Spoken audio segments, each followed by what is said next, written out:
What is going on, guys? Enthusiast owned, back with another video.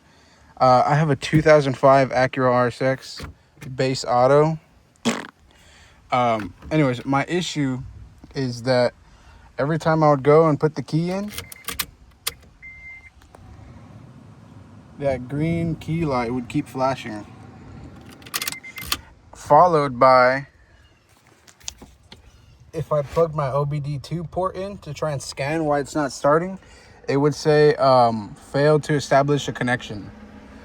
So that led me to believe it was an issue with a main relay, the fuse pump relay, or I think this is the ECU relay. And I started to think that because whenever I would put it into that, it wouldn't prime. Like none of these would click over here. The fuel pump wouldn't prime, and I would just get a crank no start. So that led me to believe that it was one of these relays.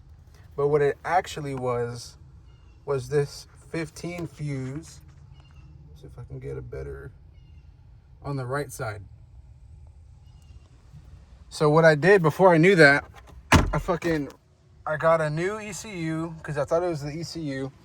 That's why all this shit is off. And I got a new ignition switch with new keys.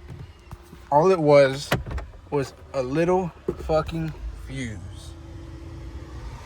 So I just wanted to make this video and help you guys out. If anybody is having the same issue, I couldn't really find anything on YouTube about it, so it took me way fucking long. My car's been down for about 2 months now. So yeah, guys, I just wanted to be a little helpful, help you niggas out. So that was my issue. It's going to be a 15 amp on the right side. That is your main relay fuse. All right. Leave a like, subscribe, and talk shit in the comments.